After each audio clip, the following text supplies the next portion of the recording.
নির্জন পথে পেছনে ডাকলো কি অদৃশ্য কেউ বেদান্ত অসুরের মৃত্যুর ঢেউ হয় না চঞ্চল কেঁপে ওঠে অন্তর গোপনীয় অপরাধ কালো জাদু মন্তর আলোর মুখোশে খুনে করছে কি পাশে ঘৃণায় করেছে খুন নাকি ভালোবেসে সত্যি মিথ্যা যেন লাগে ধোঁয়াশা আচ্ছা রহস্যে খেলে কুয়াশা কুয়াশা।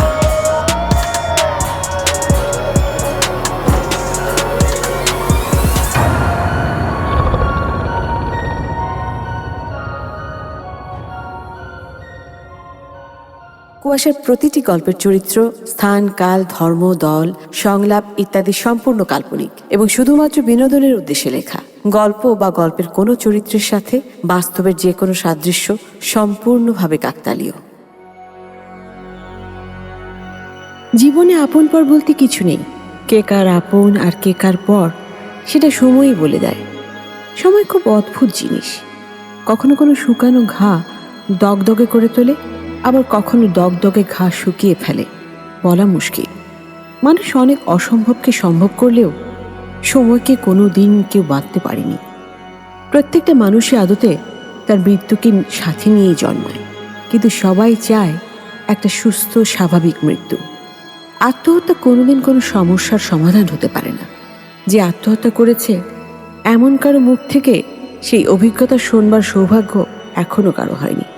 তবে যে মানুষটা এভাবে চলে যায়, তার গত হওয়ার পরে তার আশেপাশের মানুষগুলোর সাথে কি হয় এটা কি সে দেখতে পায়? হয়তো পায়। তখন তার অশরীরী এক জন্মের তৃষ্ণা নিয়ে ফিরে আসে, যে তৃষ্ণা সব কিছুকে জ্বালিয়ে পুড়িয়ে ছাড়খাড় করে দেয়। এমন ভয়ঙ্কর এক আত্মহত্যার গল্প শুনব আজকের কুয়াশায়।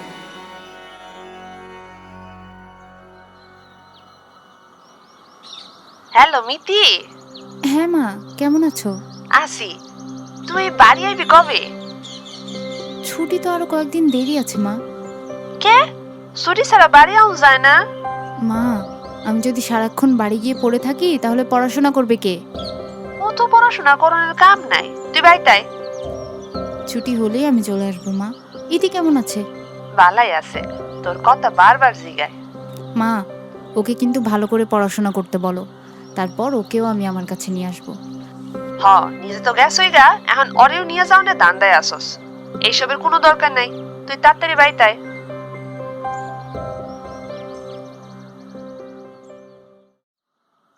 মা, মা। মিতি, আইসোস? হ্যাঁ মা। ইতি কই? আপা, আয় আয়, এদিকে আয় দেখি। সারাক্ষণ আপা আপা করতে থাকে। কি রে, পড়াশোনা ঠিক মতো করছিস? মাইয়া মানুষের এত পয়রা কি হইব? শোন, মার এসব কথা কিন্তু একদম কান দিবি না, বুঝলি? দেই না তো। হ হ, আমি তো তগরে দুনিয়া টানছি, পালছি, বড় করছি। এখন মায়ের কথা আর ভাল লাগে না। উফ মা, মাত্র আসলাম আমি, সাথে সাথে শুরু করে দিলে। আমি যা কই তগর ভালোর লেগে কই। আচ্ছা এখন যাও তো মা, খাবার দাও, ক্ষুধা লাগছে। ইতি, দেখ তোর জন্য কি কি এনেছি।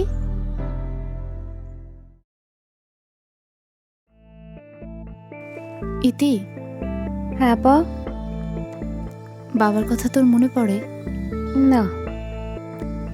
তুই তো বাবাকে পাসনি, জানিস আমাদের বাবা দেখতে একেবারে আগের যুগের জমিদারদের মতো ছিল। সেইটা জানি আপা, ছবিতে দেখছি। আচ্ছা আপা, আমাদের কি মেলা টাকা? কে বলেছে তোকে? মা তো সারাক্ষণ কয় আমার এত পড়ালেখা করার দরকার নাই, আমাগো মেলা জমি, মেলা টাকা পয়সা। শোনিতি, মায়ের এসব কথা একদম কান দিবি না। মা সারা জীবন গ্রামে থেকেছে, বাইরের দুনিয়া সম্পর্কে মার কোনো আইডিয়া নেই। তুই ঠিকমতো পড়াশোনা করলে আমার মতো ইউনিভার্সিটিতে পড়তে পারবি। মা বলেছে শহরের মানুষেরা ভালো না। গ্রামের মানুষ কি খুব ভালো? হ, এটাও ঠিক কইছো। শোন, ভালো খারাপ সব জায়গায় থাকে, আমি থাকছি না। আমি শুধু চাই এদের ভেতর থেকে তুইও আমার মতো বাইরের জগৎটা দেখ, বুঝলি? ইস আপা, তুমি কি সুন্দর কথা কইতে পারো, এক্কেরে টিভির নায়িকা গো মতো। তুইও পারবি, এখন ঘুমা। হাতে কি লাগলো রে এটা? কই কি? ও এইটা তাবিজ। এসব কে পড়িয়েছে তোকে? মা। এই খোলে সব, খোল। না আপা, আমার উপরে একবার ভর করছিল, এইটা খোলা যাইব না। এমন কিচ্ছু নেই, মা এসব কথা তোর মাথায় ঢুকিয়েছে না। দাঁড়া, আমি কালকেই মার সাথে কথা বলছি। খোলেটা। না আপা, মা দেখলে আমারে মায়েরাই ফালাইবো। তুই আর তোর মা, তোরা পারিসও।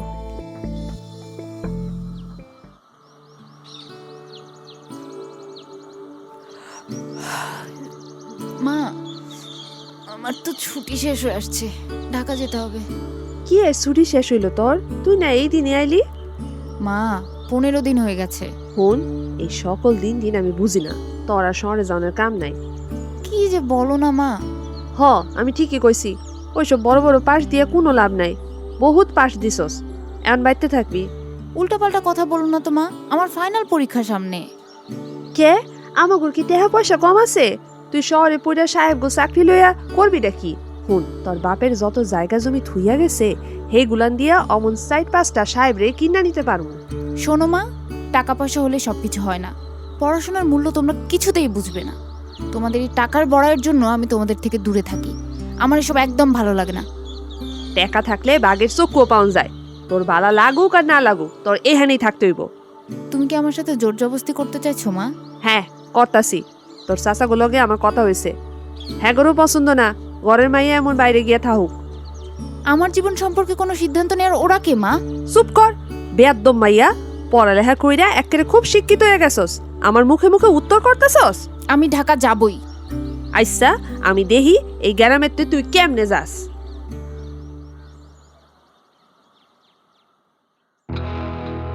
মিথিকে দেখলেই হুমায়ুন আহমেদের বইয়ের যে কোনো একটি চরিত্রের সাথে চট করে মিলিয়ে নেওয়া যায়। নীল শাড়ি মিথির ভীষণ পছন্দ, চোখে চশমার নিচেও মোটা কাজল স্পষ্ট বোঝা যায়। টিপ পড়তে মিথি কখনোই ভোলে না। ইউনিভার্সিটিতে পড়ছে মিথি, তার পরিবারে সেই প্রথম মেয়ে যে গ্রামের বাইরে গিয়ে ইউনিভার্সিটিতে পড়ছে। মিথির বাবা একরকম জমিদারই ছিল, প্রচুর জমি জমা ধন সম্পদ রেখে গেছে, কিন্তু মিথির কখনো সেসব ভালো লাগেনি। ছোটবেলা থেকেই আলাদা আলাদা থাকতো মিথি। বাবা মারা যাওয়ার পর মা একাই বড় করেছেন মিথি আর ইতিকে। অবশ্য মিথির চাচারা সবসময় তাদের সংসারের সিদ্ধান্ত নেওয়ার দায়িত্ব নিজের কাঁধে তুলে নিয়েছিলেন, কিন্তু মিথি সেটা একেবারে পছন্দ করে না। মিথির মা পুরোপুরি গ্রামের পাক্কা গৃহিণী। মিথির পড়াশোনা নিয়ে সে কখনোই উৎসাহ দেখায়নি। ইউনিভার্সিটি পর্যন্ত যেতে অনেক লড়াই করতে হয়েছে মিথিকে, কিন্তু চাচাদের বুদ্ধিতে এবার গ্রামে ডেকে মোটামুটি আটকে ফেলে মিথিকে। উদ্দেশ্য বিয়ে দেয়া। মিথি অনেক চেষ্টা করল শেকল ভেঙে বেরিয়ে যেতে, কিন্তু প্রভাবশালী চাচাদের তাপে গ্রামের বাইরে যাওয়া সম্ভব হয়ে ওঠে না মিথির। কিছুদিন পর পরীক্ষা, যে কোনোভাবে এখান থেকে বেরিয়ে যাওয়ার চেষ্টা করছিল সে, কিন্তু সম্ভব হয়ে ওঠে না। এসব উথাল পাথালের মধ্যে মিথির দিকে এগিয়ে আসছিল এক অনাকাঙ্ক্ষিত ছায়া।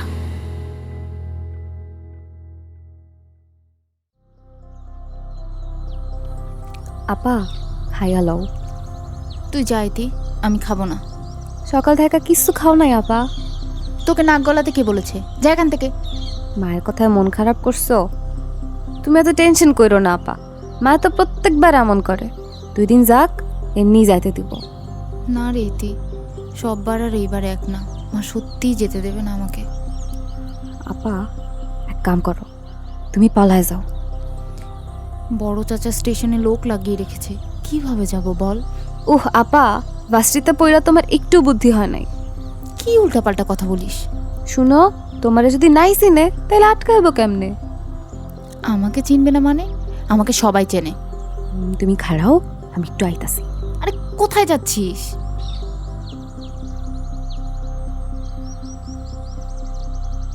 এই নাও আলাদিনের স্যারাগ। কি? বুরকা। এই জিনিস তুই কই পাইলি? চাষির সুপ কইরা আনছি, কেউ দেখে নাই। না রে, যদি কোনোভাবে বুঝে যায় খুব খারাপ হবে। আরে বুঝবো না, সবাই হুইয়া পড়লে তুমি সুপ কইরা বাইর হইয়া যাবা। কিন্তু এত রাতে স্টেশনে যাব কিভাবে? এইটা একটা সমস্যা। এমনিও রাইতে বার হওয়ার ঝামেলা আছে। স্যার মাতার ওইখানে বলে কি জানি একটা বাইর হইছে, রক্ত চুইসা খায়। উফ, তুই চুপ কর তো, যত সব উল্টাপাল্টা কথা। শহরে থাকো তো আপা, এর লাগা কইতাছো। যেদিন নিজে চোখে দেখবা সেই দিন বুঝবা। এসব ফাউল প্যাচাল বাদ দে তো, এখন যাওয়ার ব্যবস্থা কি সেটা বল। একজন আছে, তারে কইলে একেবারে তোমারে সহি সালামতে পৌঁছায় দিব। কে? কেন ভুইলা গেলা? মাইনছে ঠিকই কয়, শহরে গেলে মানুষ সব ভুইলা যায়। কেন আমাগো সৈকত ভাই তোমার পুরাতন প্রেমিক। একটা চর খাবি। এই সৈকতের খবর কি রে? ও মনে আছে তাইলে, সৈকত ভাই বাইতেই থাকে, ব্যবসা বাণিজ্য করে। বিয়ে টিয়ে করেনি? বিয়া বিয়া করব কেন? সৈকত ভাই তো তোমার জন্য অপেক্ষা করতেছে। এই তুই কিন্তু বেশি পেকে গেছিস। হ সত্য কথা কইলে দোষ। হ্যাঁ তো আমারে ডাইকা নিয়ে আইসক্রিম খাওয়ায় আর জিগায় তোমার আপা কবে আইব। তুই কি বলিস? আমি আর কি কমু, কইছি আপা শহরে গিয়া বিয়া কইরা ফেলাইছে। ইতি, এখন কও সৈকত ভাইরে কমু নাকি? আর তো কোনো অপশনও নেই। কি কইলা? না, বলছিলাম যে তুই কথা বলে দেখ। আইসা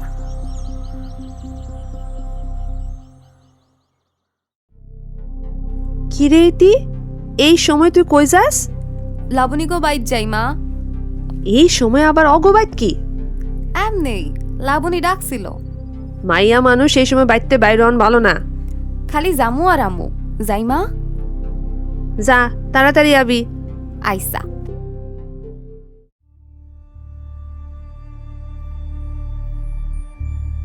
কি খবর ইতি? তোমার তো কপাল খুইলা গেছে সৈকত ভাই। কি কও? হ তোমারে তো আমি হাইকেন দিয়া খুঁজতাছি। কই আছিলা? আমি একটু ব্যবসার কামে শহরে গেছিলাম। এদিকে আপা আইছে কতদিন হইল জানো? হ্যাঁ, মিতি আইছে? আইয়া যাওয়ার সময়ও হয়ে গেছে। কি কও, চইলা যাইব? হ আমারে একবার ফোন করে কইলো তো আমি আয়া পড়তাম। কেমনে ফোন করমু? আমার কাছে কি ফোন আছে? তোমার তো কইছি আমি একখান ফোন কিনা দেই। হ আমার কাছে ফোন দেখলে মায়ে বিদায় মাইরাই ফেলাবো। আচ্ছা যাও, কবে চলে যাইব? আইসকাই আইসকাই সন্ধ্যা হয়ে আইতেছে, কখন যাইব আর? আফা আপনার লগে ভাইগা যাইব। কি উল্টা পাল্টা কথা কও? হ আপনি রাইতে আমগো বাড়ি পিছে আইয়া খাড়াইবেন, আমি আফারে নিয়ে আসবো। খারাও খারাও, তোমার মাথা মুথা ঠিক আছে তো? কি কইতাছো তুমি? আপনারে যেটা কইতেছি সেইটা করেন। সত্যি কইতাছো তুমি? মিথি আমার লগে যাইব? আমি মিছা কথা কই না, হেডা আপনি ভালো কইরাই জানেন। আমি এখনই যা বাড়ির পিছে খাড়ায় আছি। আরে না না, অহনি যাইতে হইব না, কেউ দেখা ফেলাইলে ঝামেলা আছে। আপনি রাতে আইয়া শীষ বাজাইবেন, তাইলে আমি বুঝমু। আইসা আইসা, আমি তাইলে এখন যাই। যান। আমি তাইলে যাই। হ্যাঁ আরে যান এখন, আমার তাড়াতাড়ি বাইর যাওন লাগবো। আরেকখান কথা। আবার কি? সত্যই আইব তো? আরে বাবা হ আইব, আপনি এখন যান তো। আচ্ছা ঠিক আছে।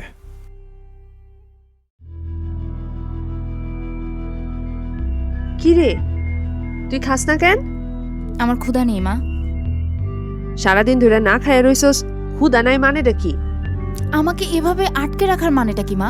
বেশি পটর পটর করবি না কইলাম। শহরে যায় বেশি শিক্ষিত হয়ে গেছস। মা আমাকে যেতে দাও। তুমি কি চাও?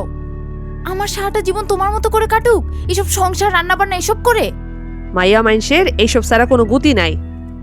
মা তুমি যে অশিক্ষিত একটা মানুষ সেটা তোমার কথাতেই বোঝা যায়। তোর মুখ কিন্তু খুব ছুটছে। তুমি আমাকে বাধ্য করছো মা। আমি কালকাই তোর বিয়ের জন্য পাত্র দেখতাছি। মা এসব করলে কিন্তু ভালো হবে না। এই তুই সন্ধ্যাবেলা কই গেছিলি? তোমারে তো কইয়াই গেলাম মা, লাবণী গো বাড়ি গেছিলাম। এতক্ষণে আইলি? তোরা দুইটা আমার মাদাটা নষ্ট করে ফেলাবি। তুমি ওকে বকছো কেন মা? তুই চুপ কর। নিজে তো গেছস, ওরেও নষ্ট করতেছস। খাউন দিয়া গেছি, খাইয়া আমার উদ্ধার কর। কি হইছে আপা, এত গরম কে? আমি ভাবছিলাম তোর আইডিয়াটা একদম ফালতু, এভাবে পালিয়ে যাওয়া একদম ঠিক হবে না, কিন্তু মা যা করলো তাতে মনে হয় তুই একদম ঠিক বলেছিস। তুমি তো থাহো না বাইত, আমি বুঝি মায়ে যে কি করে। এই তোকে না বলেছি ঠিকভাবে কথা বলতে? বাইতে আবার কি? হ্যাঁ বল বাড়িতে। এসব থো তো এখন, ওইদিকে সব সেটিং কইরা ফেলাইছি। সন্ধ্যায় সৈকত ভাই আইব। কি যে হবে? কিছুই হইব না, তুমি সব গুছায় নাও তো। তুই এত ভালো কেন রীতি? কারণ আমি তাড়াতাড়ি মইরা যাবো, ভালো মানুষ বেশি দিন বাঁচে না। একটা চড় মারবো। আইসা মাইরো, অহন চলো সব গুছাইতে হইব।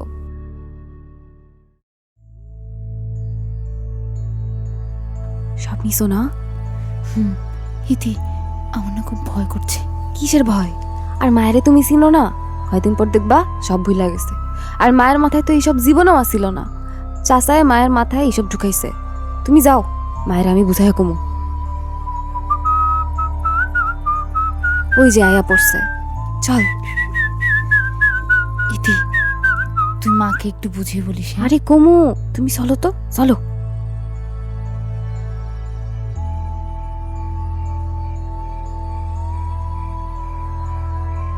সৈকত ভাই।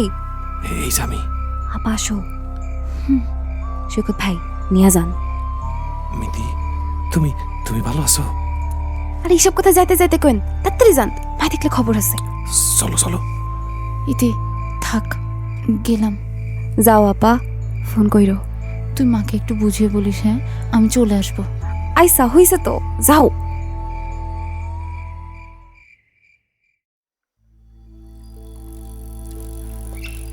আমি আমি আসলে বিশ্বাসও করবার পারি নাই যে তুমি আমার লগে যাইবা। কতদিন আমার লগে কোনো যোগাযোগ করো নাই। আমি তো মনে করছিলাম তুমি আমারে ভুলেই গেছো। না, আমি কাউকেই ভুলিনি।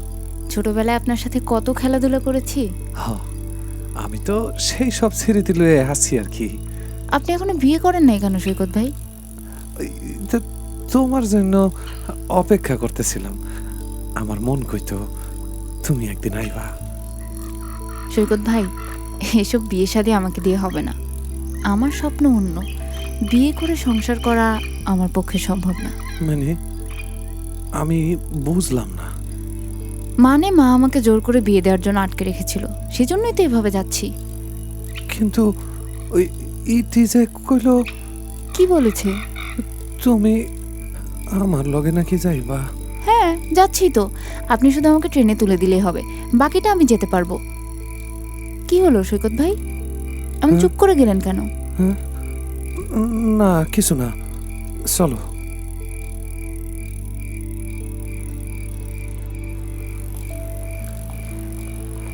আইসা পড়ছি, নামো। ট্রেন আইসা পড়বো কিছুক্ষণের মধ্যেই। তুমি বসো, আমি টিকিটটা লয়ে আই। আচ্ছা। চলো, তোমার ট্রেন আইসা পড়ছে। সৈকত ভাই আসি, আপনি অনেক করলেন আমার জন্য। মিতি, না গো কিছু না, সাবধানে যাইও। গিয়া পৌঁছাইলে আমার একটু জানাইও। আচ্ছা। তোমার কাছে আমার নাম্বার আছে?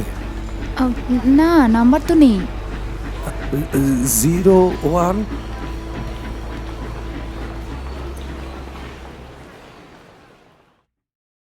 ইতি, কি মা?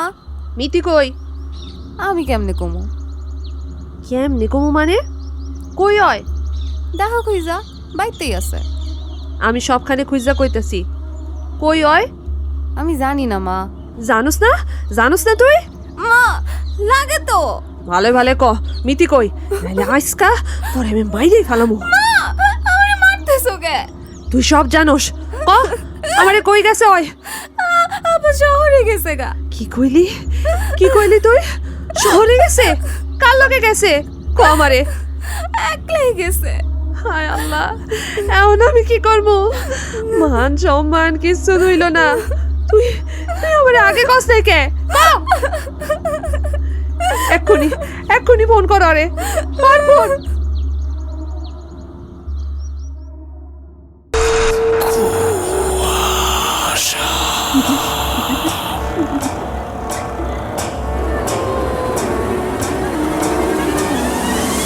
কুয়াশা।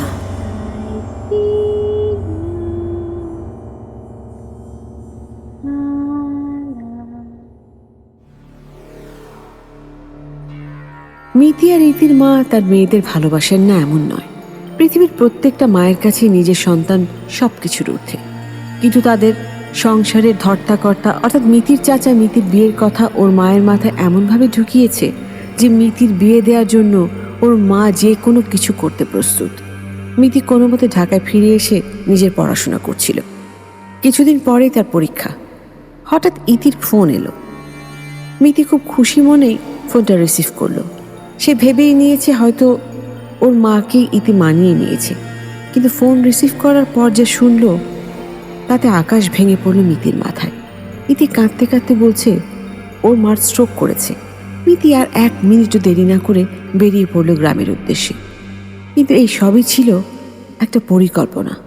ইতিকে ওর মা প্রচণ্ড মারে, তাই ইতি এইভাবে ফোন করতে বাধ্য হয়। আসলে স্ট্রোকের ঘটনাটা পুরোটাই ছিল সাজানো। বাড়িতে পৌঁছে মিতি যখন দেখলো তার মা একেবারে সুস্থ, তখন মায়ের ওপর এত রাগ হলো, মিতি বুঝতে পারছিল না কি করবে। মিতিকে কিছুতেই আটকে রাখা যাচ্ছিল না, তাই এক ভয়ঙ্কর পরিকল্পনা করলো ওর মা, যার পরিণতি হয়েছিল ভয়ঙ্কর। মিতির মা হয়তো নিজেও এমন পরিণতি চায়নি, কিন্তু নিজের অজান্তেই ডেকে এনেছিল ভয়ঙ্কর দুর্ভাগ্য।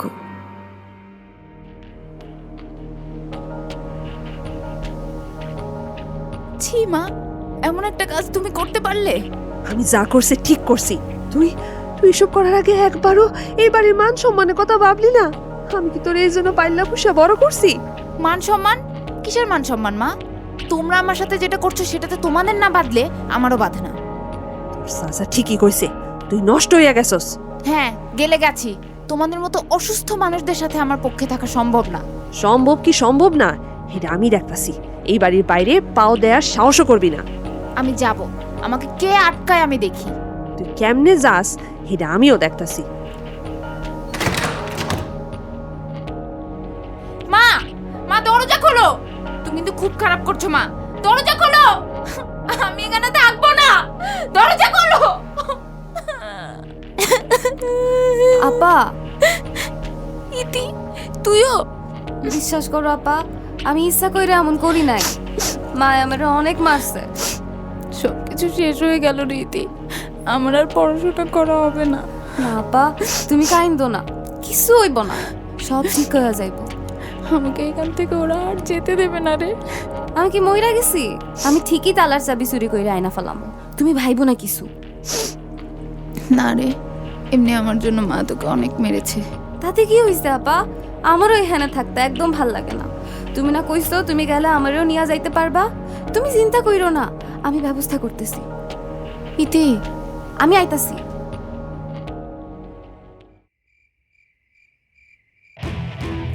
আপা, আপা, চাবি পেয়েছিস? না আপা, মায়ের চাবি যে কই থুইছে মেলা খুঁজাও পাই নাই। ইতি, তুই এখানে কি করস? কিছু না। তরে না আমি মানা কইরা দিছি ওর লগে কথা কবি না। আমার আপার লগে আমি কথা কমু না কে? কে কথা কবি না হেটা জানোস না? তোরা যা করছস। ইতি, তুই যা হেন থেকে, ওর লগে আমার কথা আছে। আমার কারোর সাথে কোনো কথা বলতে ইচ্ছে করছে না। সর। কি করছো মা? এই যে এটা তোষকের তলে থুইতাছি, এটা সরাবি না। কি এটা? তাবিজ। কিসের তাবিজ? তোর উপরে বদ জিনে আসর করছে। কি? তোমার কি মাথা ঠিক আছে মা? আমার মাথা ঠিকই আছে, বদ জিনের আসর আছে বললেই তুই এমন শুরু করছস। মা, তোমার এই অন্ধবিশ্বাসে একদিন তোমার সবকিছু শেষ করে ফেলবে, কথাটা মনে রেখো।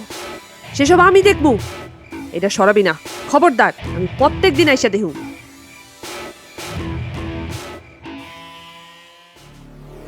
গ্রামের মানুষের মধ্যেই বদজিনের আসন নিয়ে নানা কল্পকথা আছে। ঠিক কল্পকথা বলা যায় কিনা তা আমার জানা নেই, তবে অনেক ঘটনাই ঘটে। অন্ধবিশ্বাস কখনো কখনো জীবনের মোড় একেবারে ঘুরিয়ে দিতে পারে। মিতি শহরে চলে যাওয়ার পরপরই গ্রামের এক ষোড়শী যুবতী আত্মহত্যা করে। গ্রামেরই এক ছেলেকে ভালোবাসত সেই যুবতী। ভাগ্যদোষে সে ষোড়শী যুবতী যাকে ভালোবাসত সে আর কেউ নয়, সৈকত। সৈকত নিজেও কখনো বুঝতেই পারেনি তাকে ভালোবেসে কেউ নিজের জীবন দিয়ে দিতে পারে। সে যখন শুনেছিল সৈকত মিতির সাথে পালিয়ে গেছে, কিছুতেই সেটা মেনে নিতে পারেনি। কিন্তু তার এই ভালোবাসার কথা কেউ জানতো না। নিজের ভালোবাসা খুব গোপনে নিজের মাঝে রেখে সব দেনা পাওনা মিটিয়ে দিয়ে চলে গেছে সে। তার মৃত্যুর কারণ তখনও কেউ জানে না। গ্রামের প্রাইমারি স্কুলে তখন ছুটি চলছিল। সেই স্কুলের পেছনে ছিল এক কড়াই গাছ। সেই গাছের সাথেই নিজের গায়ের ওড়না পেঁচিয়ে ফাঁদ দেয় লতা। লাশটা ঠিক কতক্ষণ ঝুলেছিল তা কেউ জানে না, কারণ ঘটনাটা ঘটেছিল গভীর রাতে। গ্রামে গভীর রাত মানে ভয়ঙ্কর নীরবতা, গুমোট অন্ধকার। ভোরবেলা কয়েকজন অজু করতে এসে দেখে লাশ ঝুলে আছে। পুরো গ্রামের মানুষ দেখতে যায় লতার লাশ। মিতির মাও সেখানে ছিল। কুসংস্কারে ছিল মিতির মায়ের প্রবল বিশ্বাস। সে শুনেছিল কাউকে বশ করতে চাইলে কুমারী কন্যার আত্মহত্যার যে দড়ি, সেই দড়ির কাপড় ভালো কাজে দেয়। সবাই যখন লাশ দেখায় ব্যস্ত ছিল, উপচে পড়া ভিড়ের মাঝে লতার ফাঁসির ওড়না থেকে একটু কাপড় আর লাশের মাথার চুল চুরি করে কেটে নেয় মিতির মা। এরপর নিয়ে যায় এক কালো জাদুকরের কাছে। সে সেই কাপড় দিয়ে একটা তাবিজ বানিয়ে দেয়। সেটাই মিতির মা রেখে দেয় মিতির বিছানার নিচে, কারণ তার ধারণা মিতির ওপর কোনো বদ আত্মার নজর আছে, তাই সে বাড়িতে থাকতে চায় না। ভাগ্যের কি পরিহাস! এই লতাই ভালোবাসত সৈকতকে। কি হতে যাচ্ছে আমরা কেউ জানি না, কিন্তু তবে লতার মৃত্যুর সাথে মিতির মা কি নিজের সন্তানের মৃত্যুকে এনে খুব যত্ন করে রেখে দিয়েছেন বালিশের তলায়? যাই হোক, সামনের দিকে এগোই আমরা।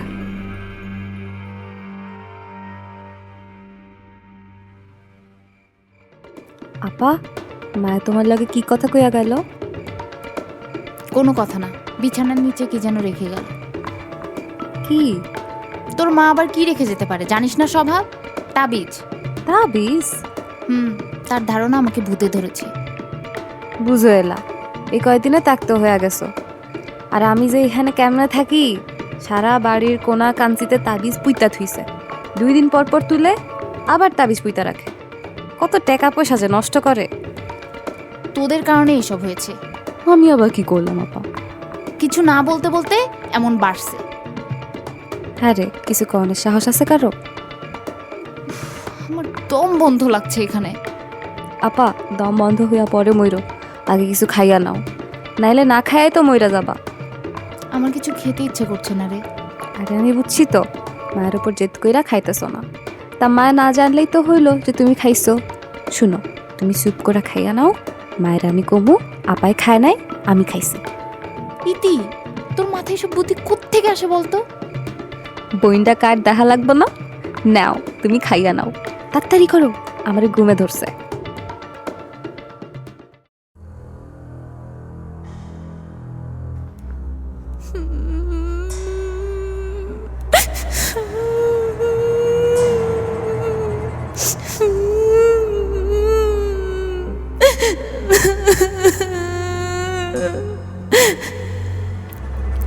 ইতি, কি রে, কি হয়েছে?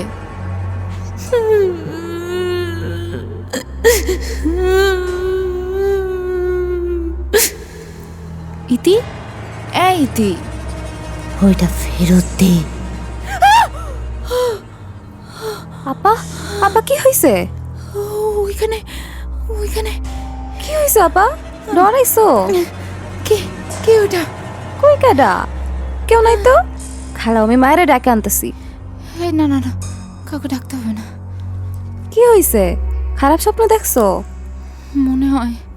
আইসা, আমি লাইট জ্বালায় রাখতেছি, ঘুমাও। ডরাইলে আমারে ডাইকো। হ্যাঁ, তুই ঘুমা।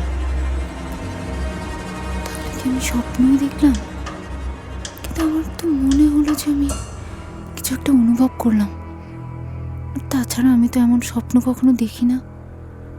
তাহলে আজ হঠাৎ শরীরটাও কেমন যেন ব্যথা করছে। হয়তো মায়ের এসব উদ্ভট কাজের জন্য আমার সাবকনশিয়াস মাইন্ড ব্যাপারটা একটু বেশি গুরুত্ব দিয়ে ফেলেছে। আরে, জানালাটা খোলা কেন? আমার তো স্পষ্ট মনে আছে আমি মশার অত্যাচারে জানালাটা বন্ধ করে দিয়েছিলাম। ইতি হয়তো পরে খুলে দিয়েছে।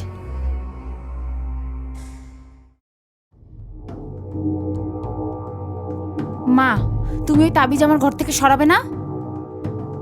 মনে হয় কাম করা শুরু করছে। কি বললে? না কিছু না, ওইটা ওখানেই থাকবো, সরান যাইব না। কিন্তু কেন মা? একবার কইছি না, কয়বার কন লাগবো? তোমাকে আমি বুঝিয়েছি না মা, এরকম এসব অন্ধবিশ্বাস বলতে কিছু নেই। নাই, তাইলে ওইটা নিয়া তোরে তো মাতার বিষকে। মাথা ব্যথা কারণ যে জিনিসটার কোনো যুক্তি নেই, যেটা আমি মানি না, সেই জিনিসটা আমার ঘরে আছে। ব্যাপারটা খুব অস্বস্তিকর মা। হুন, আমি অত্য সত্য বুঝি না। তুই মানুষ না, তাইলে তোর ঘরে থাকলেও সমস্যা অনেক কথা না, ওইটা ওইখানেই থাকবো। তোমার যা ইচ্ছা তুমি তাই করো।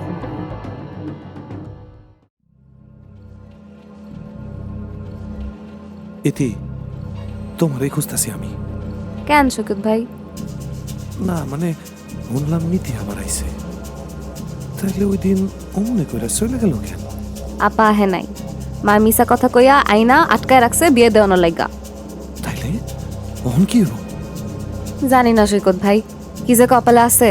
আপায় খাওন দাওন বন্ধ কইরা দিছে, কিন্তু আমায় জিদ ধরছে এইবার বিয়া দিয়াই ছাড়বো।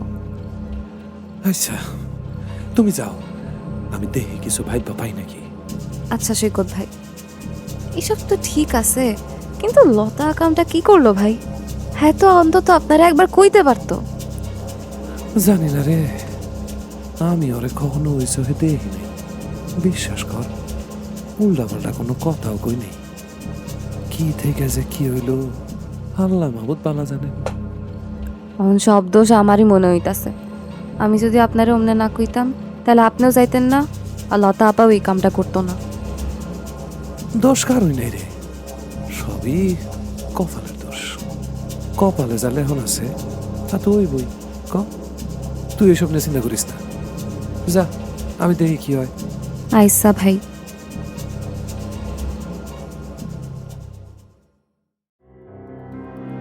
ইতি, জানালাগুলো লাগিয়ে দে তো। কিন্তু গরম তো আফা। হোক, ফ্যানটা একটু বাড়িয়ে দে। আর তোর মায়েরা তো কোটি কোটি টাকা, তাহলে সে একটা এসি কিনে নেয় না কেন? এসে কি আপা, কি করো ওইটা দিয়া? ঘর ঠান্ডা করার মেশিন, গরমের সময় শীতের মতো ঠান্ডা করা যায়। কি কও আপা, মায়া মনে হয় জানে না।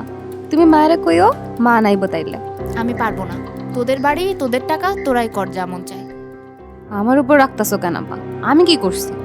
তুই আমাকে মিথ্যা বলে ডেকে আনলি কেন? আমি কি ইচ্ছা কইরা করছি? তুমি তো জানোই আপা আমি কেন কইছি। হ্যাঁ, তো পরে অন্য কারো ফোন থেকে ফোন করে বললেই তো পারতি যে মা মিথ্যে কথা বলছে। একদিনের মধ্যে আমি কই ফোন পামু আর কেমনেই বা জানাইমু? কও আপা, মা তো বাড়ি থেকে বাইরে হইতে দেয় না। তুমি কেমনে মনে করলা আপা আমি তোমার ভালা চাই না? ইচ্ছা কইরা তোমারে ফান্দে পড়তে দিমু? তুমি এমন ভাবতে পারলা আপা? না রে, ভাবিনি, কিন্তু এখন আমার মেজাজ অনেক গরম, বিরক্ত লাগছে, তাই অযথা তোর ওপর রাগারাগি করছি। তুই চুপচাপ এক কান দিয়ে শোন, আরেক কান দিয়ে বের করে দে। আইসা। তোর নামটা আমার নামের থেকে সুন্দর, একদম আনকমন। তোর নামটা আমাকে দিবি? কি রে, কিছু বলছিস না কেন?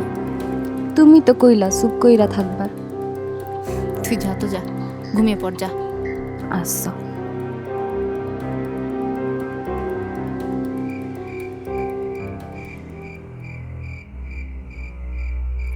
তুই আমার জীবন দেখা সবচেয়ে পছন্দের জিনিস খাইরা নিছস, আমিও তোর জীবন দেখা সবচেয়ে পছন্দের জিনিস খাইরা নিমো। কে কে ওখানে? এই দাঁড়াও, দাঁড়াও।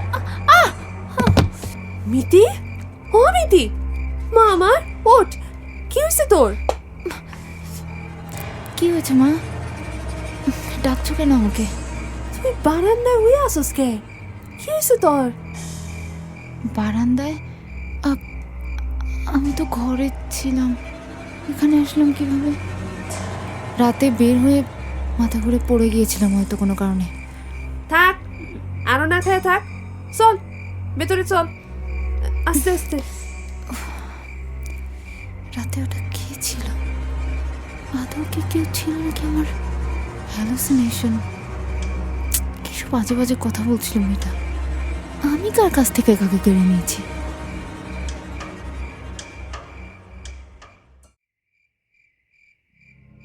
ইতি, ভালো করে দরজা জানলা বন্ধ করে নে তো। আর রাতে আমাকে না জানিয়ে কোথাও যাবি না। আমি ঘুমিয়ে থাকলে আমাকে ডাক দিবি। কেন আপা, ভূতের ভয় পাইতাছো? ভূত বলে পৃথিবীতে কিছু নেই, কেন যেন মনে হচ্ছে কেউ তোর ক্ষতি করতে চায়। আমারে কেউ কিছু কেন করবো? জানি না রে, যা বলছি তাই কর। এখন ঘুমা, আমারও ঘুম পাচ্ছে। আইসা আপা।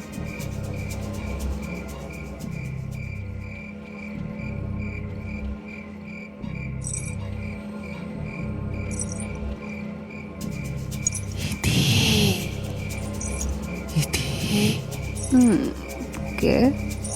কত সুন্দর চুল তোমার, কত বড় বড় চুল। দেখো আমার চুল ছোটো, দাও তোমার চুলগুলো সুন্দর করে বাইন্ধা দিই।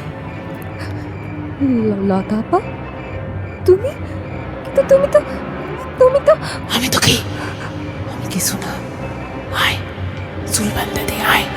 না, আমার কাছে আইবা না, আমার কাছে আইবা না, কইয়া দিলাম না, না।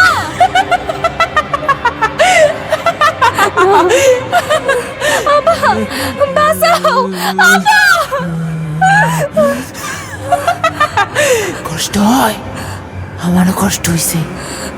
আমার দম বন্ধ হওয়ার সময় আমারও মনে হয়েছে, ইস, যদি একবার নিঃশ্বাস নিবার পারতাম, কিন্তু পারি নাই।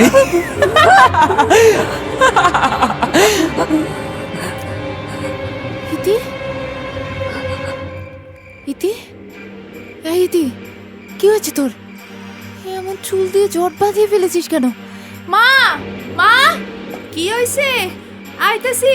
মা, ইতি দেখো তো চুল দিয়ে কেমন জড়িয়ে গেছে। হায় হায়, এটা কি হইছে? জানি না মা, ঘুম থেকে ভেঙে দেখি এই অবস্থা, এখন কি করব?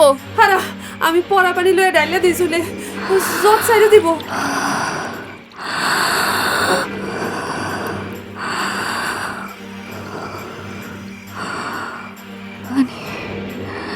পানি, এই নে। কি হয়েছিল রে? এভাবে নিজের চুলে নিজে জড়িয়ে গেলে কিভাবে? আমারে মাইরা ফেলাইব আপা, আমারে বাঁচাও। কে? আবারও এটাই আসর করছে। উফ মা, তুমি আবার শুরু করো না তো। ঘুমের মাঝে স্বপ্ন দেখে উল্টো উল্টো করতে গিয়ে হয়তো চুল জট খেয়ে গেছে, এর বেশি কিচ্ছু না। তুমি এখন যাও তো এখান থেকে, আমি দেখছি। বিশ্বাস না করলে করিস না, আমি যাই সুরাই ইয়াসিন কইরা সারা বাড়ি ফু দিয়ে আহি। কিন্তু আপা, আমি তো দেখলাম আমার চুল দিয়া বাইন্ধা আয়রা ফেলাইতে চাইতেছে। ওটা তোর ভুল ধারণা। ঘুম আসবার আগে আমি তোকে বলেছিলাম যে কেউ তোর ক্ষতি করতে চায়। এটা তোর সাবকনশিয়াস মাইন্ডে সত্য ভেবে ভয় পেয়ে তোকে এমন স্বপ্ন দেখিয়েছে। কিন্তু আপা, কোনো কিন্তু না, আমি তোর পাশে শুয়ে আছি, ঘুম।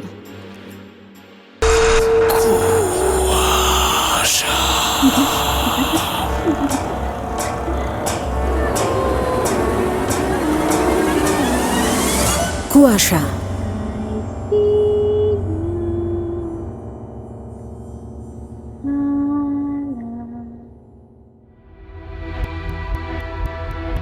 এইভাবে বেশ কিছুদিন যাবার পর বিষয়টা আরো বেশি গম্ভীর হয়ে যায়। ইতির আশেপাশে প্রায় জায়গায় চুলের গুচ্ছ পাওয়া যায়। প্রত্যেক রাতেই ঘুমানোর পরে ইতি নিজের চুলের জটে বেঁধে যায়। কিছুদিন দেখার পর মিতিও বেশ চিন্তিত হয়ে পড়ে। মিতি সারা রাত ইতির পাশে বসে থেকে 2-1 মিনিটের জন্য চোখ লেগে আসলে সেই সময়ের মাঝেই ইতির চোখে মুখে চুল জড়িয়ে যায়। ইতি কেমন যেন অদ্ভুত সব আচরণ করা শুরু করে দেয়। প্রায় সময় গাছের দিকে তাকিয়ে কি যেন ভাবতে থাকে। কেউ কোনো কারণ বুঝতে পারে না। এভাবে ঠিক 21 দিন যাবার পর একদিন রাত্রে ইতি নিখোঁজ হয়ে যায়। ভোরবেলা নামাজ পড়তে উঠে তার মা তাকে দেখতে এসে বাড়ির কোথাও খুঁজে পায় না। তারপর সারা গ্রামে মানুষ তাকে খুঁজতে শুরু করে। খুঁজতে খুঁজতে তাকে সেই গাছের নিচে পাওয়া যায় যেখানে লতা আত্মহত্যা করেছিল। কেউ একজন ইতিকে ইতি চুল দিয়েই গলায় পেঁচিয়ে শ্বাসরোধ করে মেরে ফেলে। সেখানে গিয়ে মিতি জানতে পারে লতা এবং লতার মৃত্যুর ঘটনা। এই ঘটনার পর থেকে মিতির চাচারা মিতির মাকে বোঝাতে থাকে যত তাড়াতাড়ি সম্ভব মিতিকে বিয়ে দিয়ে দিতে। কিন্তু গ্রামের সবাই এসব জানাজানি হওয়ার কারণে কোনো ঘরে শেষ পর্যন্ত মিতিকে আপন করে নিতে রাজি হয় না। অনেক চেষ্টার পরেও কোনো উপায় না করতে পারলে শেষে সৈকত এসে প্রস্তাব দেয় যে সে মিতিকে বিয়ে করতে চায়। ইতির মৃত্যুর পরে মিতি মানসিকভাবে ভেঙে পড়ে। ইতি তার জীবনের সব ছিল, আর সেই ইতির মৃত্যুর কারণ মিতি নিজেই। এই সত্য তাকে কুড়ে করে খাচ্ছিল। সব বিষয়ে একেবারে নিস্তেজ হয়ে গিয়েছিল মিতি। বিয়ে নিয়েও ভালো মন্দ কোনো মন্তব্য করেনি সে। ইতির মৃত্যুর 1 মাস পরে সৈকত আর মিতির বিয়ে হয়। ইতির মৃত্যুর পর মিতির বিয়ে পর্যন্ত সব ঠিকঠাকই চলছিল, কিন্তু বিয়ের পরে বাঁধে নতুন সমস্যা।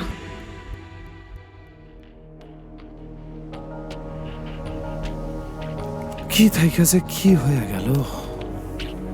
সব আমার জন্য। আমি লেখাপড়ার জেদ না করলে আজ এসব হতোই না। এমনি কইও না গো, যাই না শুনলে কেউ খারাপ করে না। তুমি ঘুমাও, সারাদিন মেলা ধকল গেছে। হ্যাঁ, ঘুম পাচ্ছে।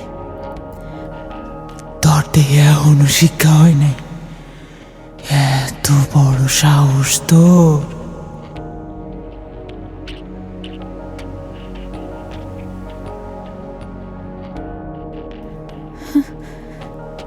কি? তোর মরণ। কি হয়েছে মিতি? খারাপ স্বপ্ন দেখছো মিতি? ও এসেছিল, ও আমাকে মেরে ফেলবে, আমাকে মেরে ফেলবে। কিছু হইব না, কিছু হইব না, আমি আসি না, কেউ তোমরা কিছু করতে পারবো না। আমি মরতে চাই না, আমি মরতে চাই না রইগো।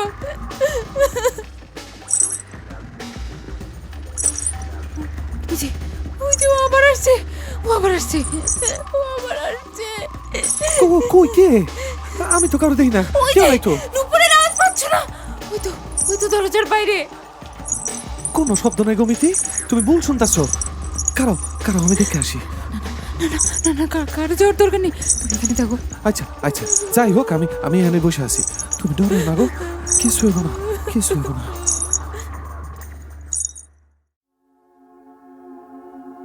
মা, ওই দিন মতো আমাকেও মেরে ফেলবে।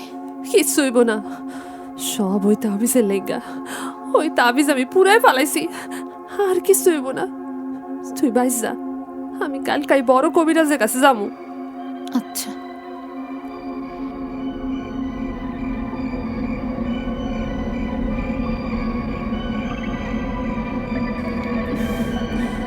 এমন সময় আবার জ্বর উঠলো করতে।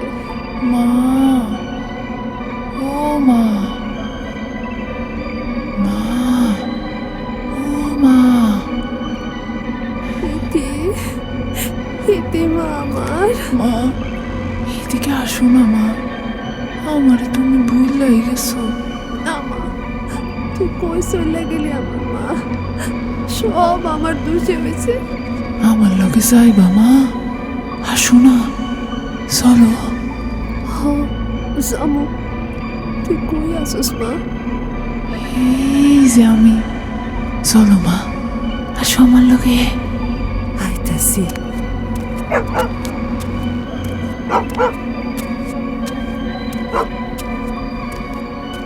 ইতি, ওমা, কই গেলি? ইতি, এইটা কেডা? আমারে তাড়াইবি? তুই আমারে নিয়ে আইসস, আমি তো যাবো না। আমার ভুল হইয়া গেছে, আমারে মাফ করে দে। না, তোর ছোট মাইয়ারে খাইছি, তরেও খামো। আমারে যাইতে দে।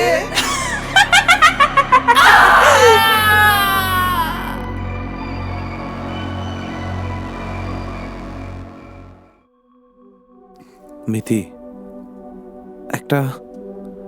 একটা খারাপ খবর আছে, নিজের একটু শক্ত করো। কি হয়েছে? তোমার মা, কি হয়েছে মায়ের?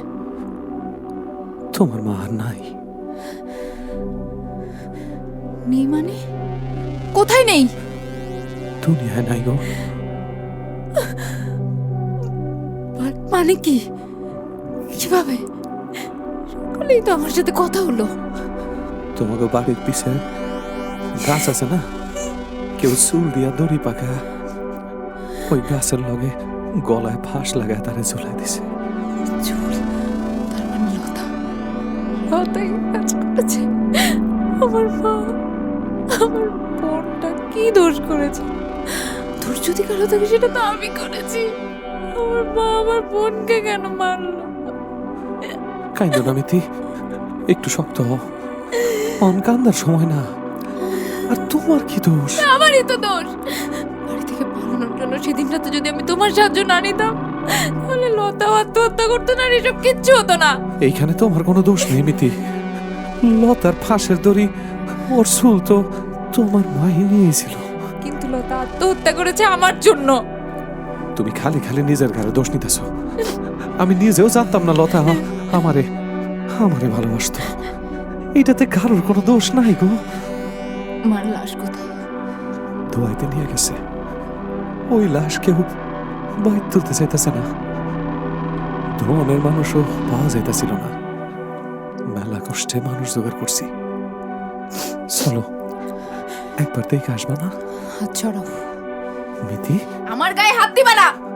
আমাদের বিয়েটা কিভাবে হয়েছে সেটা তুমি খুব ভালো করে জানো। এই বিয়ে আমি মানি না।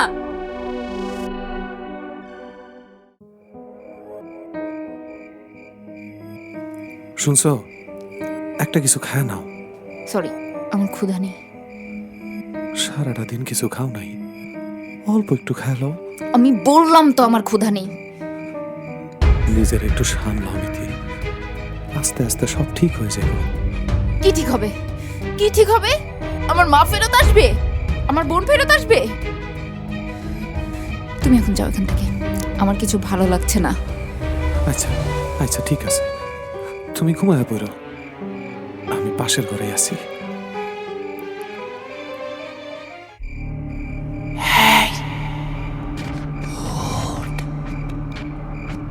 ওঠ না। কে কে ওখানে?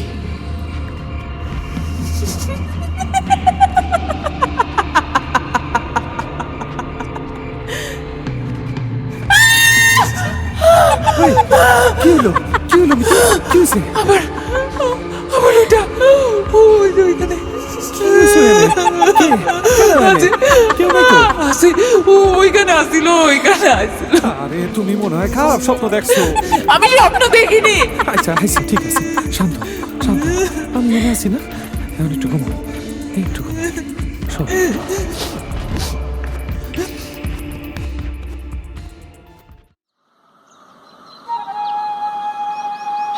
ঘুম ভাঙছে তোমার?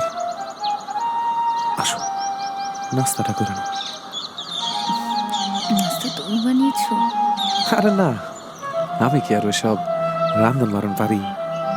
পাশের বাড়ির খালায় পাঠাইছে।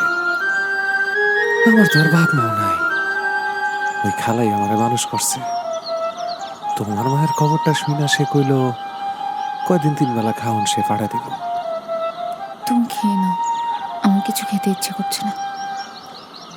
কালটাও সারাটা দিন কিচ্ছু খাও নাই তুমি, এমন করলে তো অসুখে পড়বা। আমার কিছুই হবে না, আমার ক্ষুধা লাগলে আমি খেয়ে নেব। তুমি খেয়ে নাও, যাও। খাওয়া দাওয়া একটু বাইরে একটা মিলাদের ব্যবস্থা করতেছি।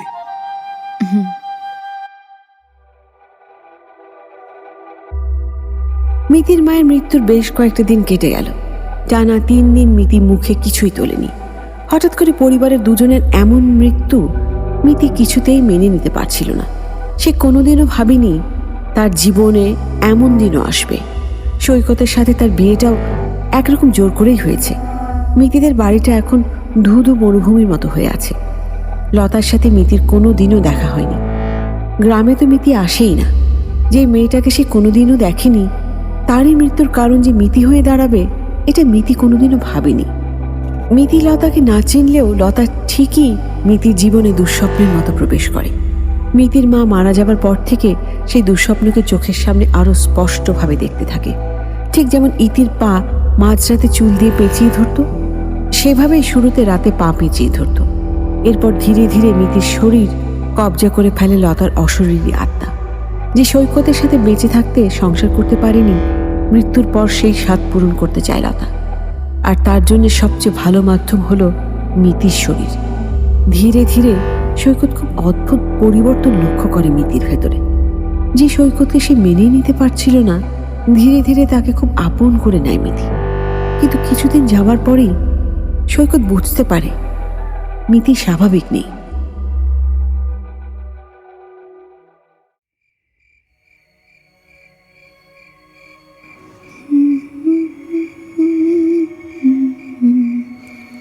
মিতি, তুমি এসেছো? হ, আজকে একটু দেরি হয়ে গেল। অমিতি, তোমার না ইদানিং অন্যরকম লাগে। কেমন লাগে? কেমন জানি লাগে। আমারে তুমি ভালোবাসো? তুমি এমনি কথা কইতেছো কেন মিতি? কও না, আমারে ভালোবাসো? হ, বাসি। আমি তো সারাটা জীবন তোমার জন্যই পথে রয়েছি। না, মিছা কথা। তুমি আমারে ভালোবাসো না। মিতি, তোমার জন্য আমি গলায় ফাঁস নিছি। এইসব তুমি কি কইতেছো? আমারে চিনো নাই? ও এখন তো চিনবাই না। মিতি, কি কইতেছো এগুলান? তো তোমার মাথা ঠিক আছে মিতি? হ্যাঁ, কি সব কইতেছো তুমি? কি বলেছি? তুমি তুমি ঠিক আছো? হ্যাঁ, কেন, কি হয়েছে? না কিছু না, ঘুমাও, তুমি ঘুমাও। তুমি এখন এলে? এখন হ্যাঁ, আমি এই মাত্র এলাম। আচ্ছা মিতি, একটা কথা কমু? বলো। রাগ করো না কিন্তু। না, বলো। আমি এখন থেকে এই ঘরে ঘুমাই? না না, মানে বিছানায় ঘুমাবো না, আমি এদিকে তোষক পাইতা নিচে নিচে ঘুমাই। না, সমস্যা নেই, তুমি বিছানাতেই ঘুমাও। আচ্ছা শোনো, কালকা তোমার এক জায়গায় নিয়ে যাবো। কোথায়? ওই ফেরি পারে এক হুজুর তাই, খুব ভালো মানুষ। আমি মেলা আগেতে যাই না আর কি। কিন্তু আমি কেন যাব? হ্যাঁ, একবার তোমার একটু দেখবার চাইছে। তুমি না করো না গো, আমার লগে চলো, আমি কয়া ভালাইছি, তোমার লয়ে যাবো। আচ্ছা, ঠিক আছে।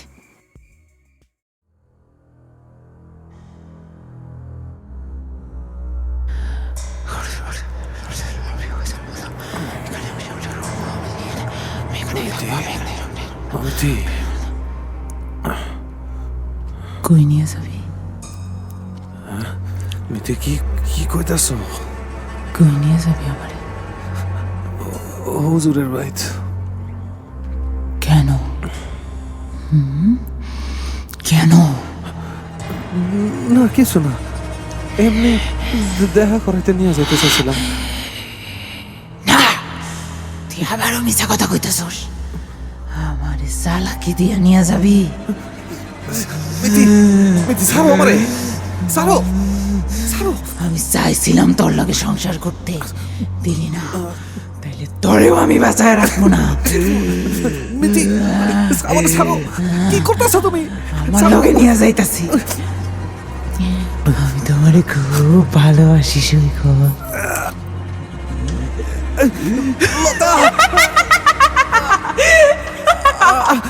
আমারে আমারে তুমি মাইরেই ফেলাইলা।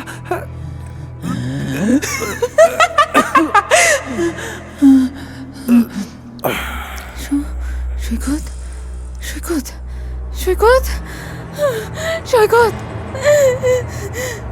তুইও বাঁচবি না। সৈকত।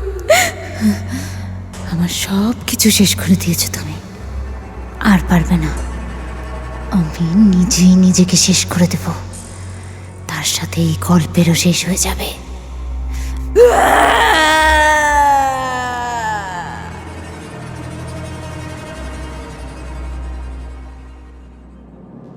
গল্পটা এখানেই শেষ, কিন্তু সব শেষ শেষ নয়। কিছু শেষ থেকে নতুন কিছু শুরু হয়। পরের দিন সবাই ওই ঘরটাতে 2টা লাশ পেল। সৈকতের লাশটা ছিন্ন ভিন্ন অবস্থায় মেঝেতে পাওয়া যায়, আর মিতির লাশটা ঝুলছিল সিলিং ফ্যানের সাথে। আশপাশ থেকে আরও 10 গ্রামের মানুষ এসেছিল এই জোড়া লাশ দেখতে। এক একজন এক এক গল্প নিজের মতো করে বানিয়ে নিয়েছে, কিন্তু আসল সত্য কেউ জানে না। জীবনের সুতোগুলো খুব অদ্ভুতভাবে একটা আরেকটার সাথে মিলেমিশে একাকার হয়ে থাকে। মিতি, ইতি, লতা, সৈকত এরা একের পর এক আশেপাশেই থাকতো, কিন্তু এদের জীবন যে এভাবে একে অপরকে সাথে জড়াবে হয়তো কেউ কল্পনাও করেনি। সে জোড়া লাশ দাফন করা হয়। সেই বাড়িতে আর কেউ কোনোদিন থাকতে পারেনি, কিন্তু গল্প কি আর দাফন হয়? আজও মানুষের মুখে মুখে শোনা যায় ওই বাড়িতে 2টো অশরীরীকে প্রায় দেখা যায়, একটা কালো ছায়ার মতো আর একটা সাদা আলোর মতো। লতা আর মিতির মাঝে কে আলো আর কে অন্ধকার, সেটা আপনারাই ভেবে বের করুন।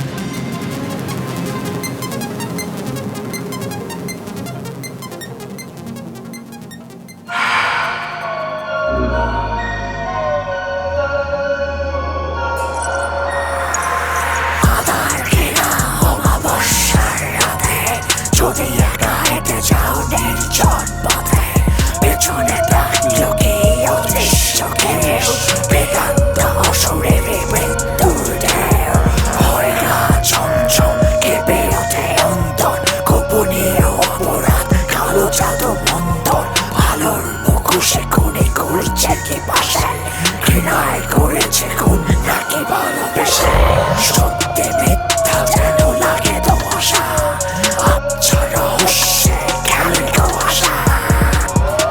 কুয়াশা